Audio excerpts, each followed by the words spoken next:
আজি আমি হুজাই শংকৰদেৱ নগৰলৈ আহিছোঁ। আহি আমাৰ যিটো এটা সাব ষ্টেচন আমাৰ ইয়াত আজি বনাই থকা হৈছে।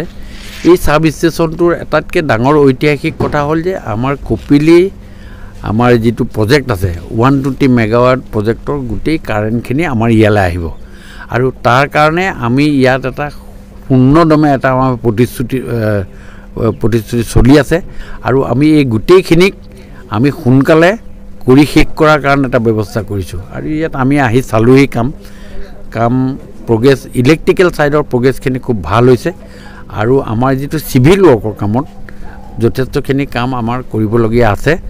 আজি আমি বিষয়াসকলৰ লগত আছোঁ, আমাৰ ডিষ্ট্ৰিক্ট এডমিনিষ্ট্ৰেশ্যনৰ DC কনচাৰ্ণৰ মানুহ ইয়াত আছে আৰু বাকী সকলোখিনি আমি ইয়াত আহি বিতংভাৱে আমি গোটেইখিনি আলোচনা কৰিছোঁ আৰু আমি ভাবোঁ যে অহা আমি ছেপ্টেম্বৰ মাহৰ ভিতৰত আমাৰ টাৰ্গেট আছিলে মাৰ্চ মাহৰ ভিতৰত কমপ্লিট কৰা, মাৰ্চ 25ৰ ভিতৰত, কিন্তু কিছুমান অবষ্ট্ৰাকশ্যনৰ কাৰণে আমি কিছুমান কাম কৰিব পৰা নাছিলোঁ। একেবাৰে অগ্ৰগতি লেহেমীয়া বুলি কথা কোৱা নাই, কেতিয়াবা এনেকুৱা কথা হয় যে আপোনালোককো ক'ৰবাত আমাৰ সংবাদ সংগ্ৰহ কৰিবলৈ যাওঁতে 10 মিনিট দেৰি হৈ যায়। মানে কথা প্ৰকৃতিৰ লগত জড়িত হৈ থকা কথা এটা আছেতো। আমি ৰাইটবোৰে কিছুমান আছে, তাতে ঘৰ এটা আছে, মন্দিৰ এটা আছে, মন্দিৰটো ভাঙি দিব নোৱাৰি, মছজিদ এটা আছে ভটকে ভাঙি দিব নোৱাৰি।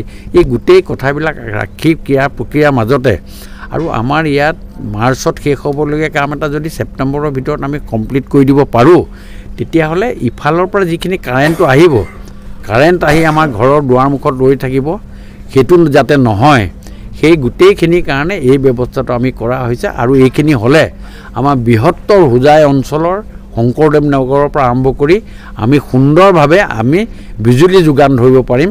সেই আশাৰে আমাৰ মাননীয় মুখ্যমন্ত্ৰী মহোদয়ে আমাক কৈছে যে আপুনি এই গোটেই বস্তুটোক খুব সুন্দৰভাৱে আপোনালোকে নিৰীক্ষণ কৰক আৰু মই আপোনালোকৰ আগত কৈছোঁ যাতে আমি ছেপ্টেম্বৰৰ ভিতৰত নোৱাৰিলেও আমি অক্টোবৰৰ ভিতৰত আমি এই গোটেই ব্যৱস্থাটো সম্পূৰ্ণ কৰিম। আৰু মই নিজেও আহিম, মই তেখেতসকলক কৈছোঁ এতিয়া কাম যি বাকী আছে 24/7 কাম কৰক, 24/7 কাম কৰক। মই ৰাতি 12টা বজাত আহি এদিন আপোনালোকৰ ইয়াত কাম কৰিছেনে চাবলৈ আহিম। ধন্যবাদ। ছাডেন নহয়, মই ইনফৰ্ম কৰিয়ে আহিছোঁ আৰু গোটেই বস্তুটো চাইছোঁ। গোটেইখিনি কামত সকলোখিনি কাম আছে। এই গোটেই কথাটো এটা ৰিকনচলেশ্যনৰ দৰকাৰ। আজি বিষয়াসকলৰ লগত মই ইয়াত বচিজিম কৰা নাই, মই কৈছোঁ যে আহক আমি সকলোৱে মিলি, যিসকল গডৰেজ কোম্পানী আহিছে তেখেতসকলকো কৈছোঁ যে আমি সুন্দৰভাৱে এটা পৰিৱেশ সৃষ্টি কৰি যাতে আমি ৰাইজক সোনকালে এইটো উপহাৰ দিব পাৰোঁ। বিষয়াসকলে ছাৰ কাম কাজৰ অসন্তুষ্টি হৈছে নেকি আপুনি? নাই, চব বিষয়াসকলে কাম কৰা আছে, ধুনীয়াকৈ কাম কৰি আছে। ইমানখিনি কাম আপোনাৰ হৈ আছে, কামৰ সন্তুষ্টি অসন্তুষ্টি নহয়, আমাৰ কামটো সম্পূৰ্ণ হ'ব লাগে। এইখিনিয়ে আমাৰ আজিৰ ডেটত আটাইতকৈ ডাঙৰ প্ৰাসংগিকতা। আৰু আপোনালোকৰ জৰিয়তে কৈছোঁ যে মাননীয় মুখ্যমন্ত্ৰী মহোদয়ে আমাক যিটো নিৰ্দেশ দিছে, সেই নিৰ্দেশো মই মন্ত্ৰী হিচাপে পালন কৰাৰ কাৰণে যৎপৰোনাস্তি মই চেষ্টা কৰিছোঁ।